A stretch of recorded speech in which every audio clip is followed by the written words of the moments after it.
رمضان المبارک کا پہلا اشرہ چل رہا ہے۔ اس مہینے کو، یہ مہینہ جو ہے اس کے 3 حصے ہیں۔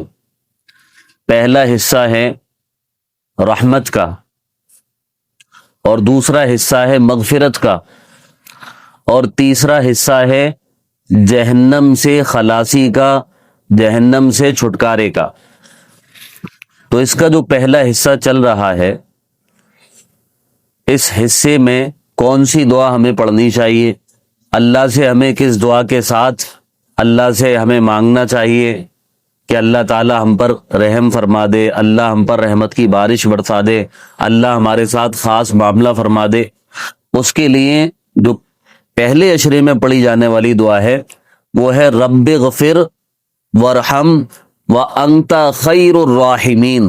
یہ پہلے اشرے میں پڑھی جانے والی دعا ہے، جس کا مطلب ہے رب اغفر، اے ہمارے رب ہماری مغفرت فرما دے۔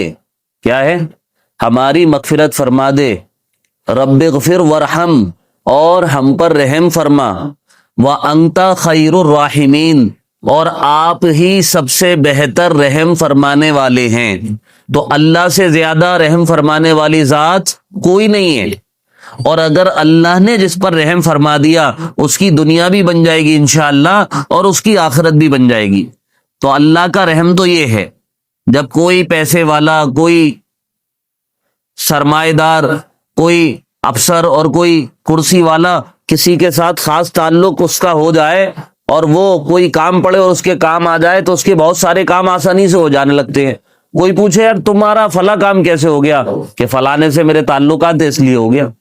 تو سوچو، دنیا کے لوگوں کی حیثیت یہ ہے کہ دنیا کے کام آسان ہو رہے ہیں، جس نے دنیا اور آخرت دونوں بنائی ہے، اگر وہ رحم کر دے گا تو سب جگہ کے مسئلے حل ہو جائیں گے۔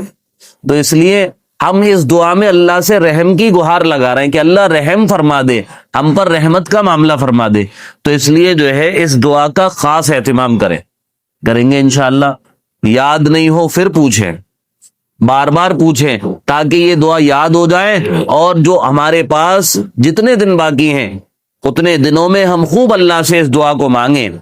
اور جتنا زیادہ ہو، میں پھر بتا رہا ہوں، جتنا زیادہ ہو اپنے آپ کو کسی کی برائی، کسی کی غیبت، کسی کی چغلی، جھوٹ، فریب، ان سے بس بچا کے رکھیں، کیونکہ یہ رمضان المبارک کا مہینہ، یہ جیسے روزہ رکھ کر ہم بھوکے پیاسے بیٹھے ہیں، اس سے بھی زیادہ اپنے آپ کو ایسی برائیوں سے بچا کر اس روزے کو اور زیادہ محفوظ کرنے والا ہے۔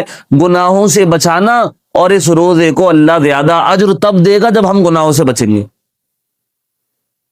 تو اس لیے کوشش یہ کرنی ہے، کوئی میرے آئیں گے آپ کے پاس، اپنی اپنی باتیں کہیں گے، ہمیں صرف کیا کہہ دینا، میرا روزہ ہے بھائی، مجھ سے ایسی باتیں مت کرو۔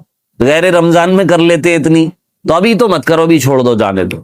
اگر اس میں سامنے والے کا نقصان نہیں ہے، اس میں پہلا نقصان ہمارا ہے، اس کا تو ہوگا جو ہوگا، ہمارا ہو رہا ہے، تو اس سے صاف کہہ دے بھائی میرا کیا ہے، روزہ ہے، آپ مجھ سے یہ ساری باتیں نہ کریں۔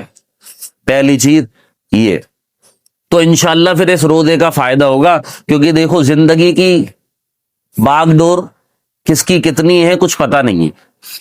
ابھی 2-4 دن پہلے ایک جگہ بیٹھے ہوئے تھے، تو اس کو ہم نے جس انتقال میں دیکھا، ایک شخص کو، اس کی عمر ہوگی تقریباً 35 کے اوپر ہوگی، تقریباً 35 کے آس پاس، 3 بچے اس کے، اسے بھی انتقال میں ہی بیٹھے دیکھا، اس کے چچا، یعنی غالباً چچا وغیرہ کے انتقال میں، وہ بالکل رحیم شہیم ٹھیک ٹھاک اس سے بات چیت چل رہی۔ تو میں جو 3-4 دن پہلے گیا، وہ بات تقریباً مہینے بھر پہلے کی ہوگی، جب وہ بیٹھا تھا ساتھ میں، بالکل صحیح۔ اور جب میں 3-4 دن پہلے اس جگہ ہونے گیا تو پتا چلا کہ اس کا بھی انتقال ہو گیا، اس بندے کا انتقال ہو گیا۔